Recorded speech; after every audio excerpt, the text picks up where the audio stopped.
The hallway of Ridgewater High always buzzed with a certain chaotic rhythm during the early morning rush, but today it felt different, heavier somehow, as though the building itself was holding its breath. The new girl, Alina Marrow, stepped through the double doors with a quiet determination, clutching her books to her chest like a shield. She had only been at this school for a week, but she already knew the cadence of whispers that followed her everywhere she went. Some curious, some cruel, some fearful, all of them suffocating. Her sneakers squeaked softly on the polished floor as she tried to move with confidence, though her heartbeat thudded loud enough that she wondered if people could hear it.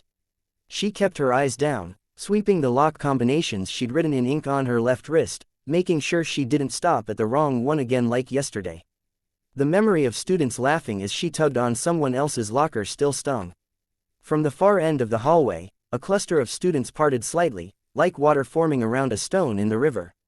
That stone, though, was a person, a tall, broad-shouldered boy wearing a bright blue and yellow varsity jacket with a bold letter R stitched over the chest. He walked with the swagger of someone who owned every inch of the ground he stepped on. His name was Ryder, and even if Alina had never spoken to him, she had heard enough to know the kind of gravity he carried.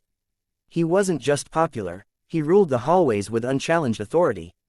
Everyone knew it, the teachers pretended not to, and the students made sure never to cross whatever lines he had etched into the social structure of the school. Alina didn't expect to be on Ryder's radar. She was too new, too quiet, too invisible. Or so she thought. As she approached her locker, number 318, the one she was finally sure belonged to her, the sound of Ryder's footsteps grew louder.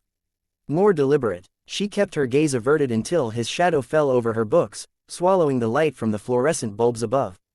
She froze. Slowly, almost hesitantly, she turned her head. He was standing right in front of her. Up close, Ryder looked even more imposing.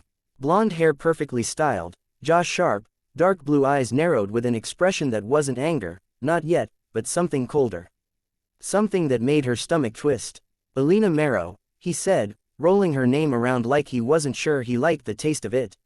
"You're the new girl." She swallowed hard, nodding. "Yeah, I'm just trying to get to my locker." He smirked, but it was a smirk without warmth. "Yeah, I know. I also know you've been getting pretty comfortable around here." She blinked, taken aback. "Comfortable? I barely talk to anyone." "That's the problem," he said, leaning closer, lowering his voice to a tone only she could hear. "You talked to the wrong person." Confusion flickered across her face. "What? Who?" His smirk widened. "My ex." She stiffened. "I didn't know she was." Ryder moved a fraction closer, and she felt the tension rise like static electricity. "See, that's the thing, new girl. There are rules here, my rules." He tapped his chest where the letter R sat. "And if someone breaks them, we deal with it." The emphasis on "we" sent a chill down her spine. Students nearby pretended not to watch, eyes flicking toward them and away again. A girl in a pink shirt. A boy in sunglasses. Another in a blue hoodie.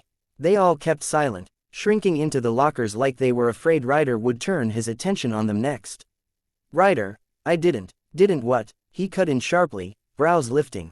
"Didn't mean to. Didn't realize. Didn't think it mattered." He shook his head. "News flash.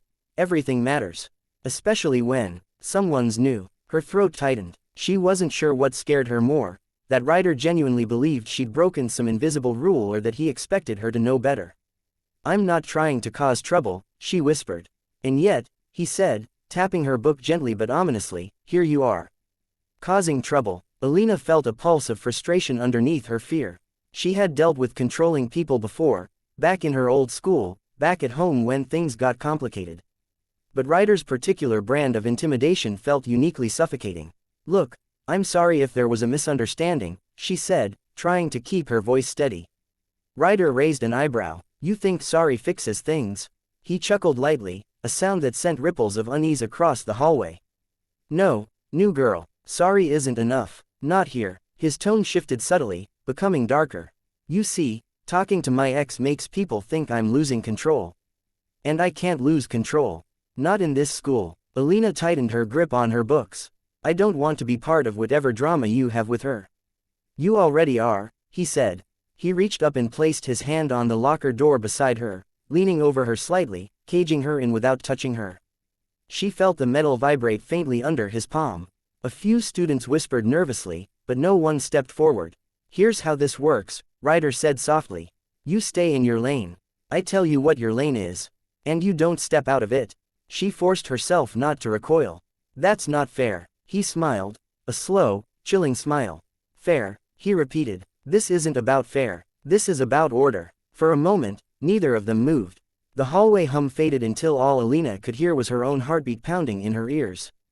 Then he stepped back, pointing 2 fingers at her in a gesture that was more warning than threat. "Last chance," he said. "Don't break my rules again." Alina said nothing. Ryder turned away, satisfied, his footsteps echoing as he walked toward his group of friends, a pack of loyal followers who watched him with a mixture of admiration and fear. As soon as he was far enough, Alina finally allowed herself to breathe again. But deep in the back of the hallway, behind the lockers, something stirred. Something that had heard everything. Something that did not like seeing its girl threatened.